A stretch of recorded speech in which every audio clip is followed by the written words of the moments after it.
मित्रांनो नमस्कार. विण दोघातलीही तुटेना या मालिकेच्या आजच्या म्हणजेच 5 जूनच्या एपिसोडमध्ये आपण बघणार आहोत.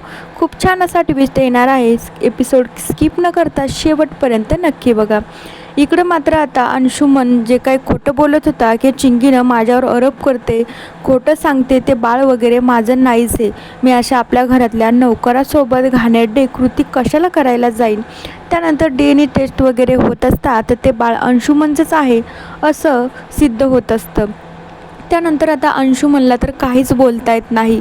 त्यानंतर समर अंशुमनवर खूप चिडतो. मल्लिका आणि अर्पिताला तर बोलायला तोंडच राहत नाही.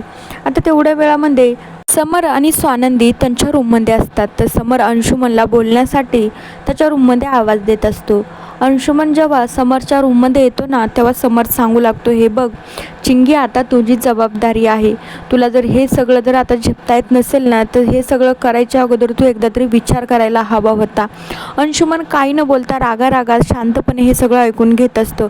त्यानंतर समर म्हणू लागतो, हे बघ मी तुला लास्टचं सांगतो, चिंगीच्या केसाला जरी धक्का लागला ना तर माझ्या इतका वाईट माणूस कोणीच नसेल आणि मी तुला अजिबात सोडणार नाही. चिंगीची काळजी घ्यायची, तिला कुठलाही प्रकारचा त्रास नाही झाला पाहिजे. स्वानंदी देखील तिथंच असते. समर जे काय बोलत असतो स्वानंदीचं पण तेच असतं की जसं काही राजवाडे सांगतायत तसंच त्या अंशुमननं ऐकायला हवं. दुसरीकडे आता स्वानंदी चिंगी तिच्या रूममध्ये असेल म्हणून तिच्यासाठी दूध वगैरे घेऊन जात असते. स्वानंदी तर चिंगीची पूर्णपणे काळजी घेत असते. तर चिंगी मात्र तिच्या रूममध्ये नसते. तर स्वानंदी इकडे तिकडे आवाज देते, म्हणू लागते, काय गं चिंगी, कुठं गेली आहेस तू? तर तुझ्या रूममध्ये नाही आहे, मी तुझ्यासाठी काहीतरी घेऊन आले आहे. स्वानंदी विचारात पडते की नेमकं चिंगी कुठं गेली असेल म्हणून. तर चिंगी इकडं अंशुमनला बोलण्यासाठी त्याच्या रूममध्ये येत असते.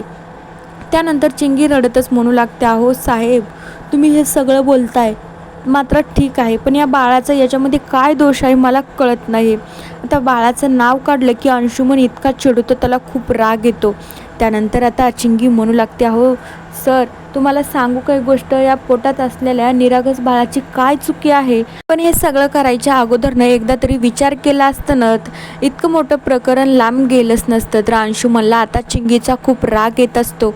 तर अंशुमन म्हणू लागतो, तुला एक गोष्ट सांगू का, हे बाळ तुझ्या पोटात असणंच खूप मोठी चुकी आहे. त्याच्यामुळं आता एकच मार्ग आपल्याकडं आहे. चिंगी खूप रडत असते आणि खूप घाबरूनही जाते.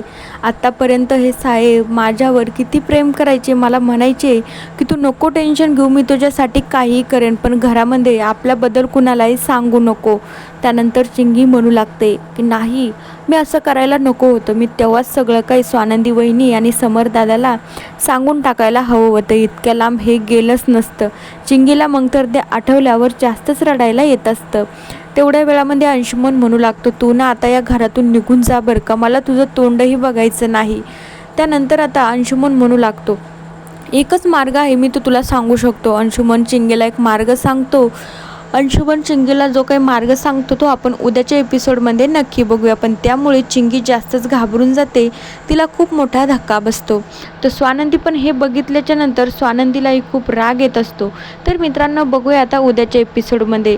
जर नेक्स्ट व्हिडिओच्या अपडेट्ससाठी आपल्या चॅनलला नक्की सबस्क्राईब करा.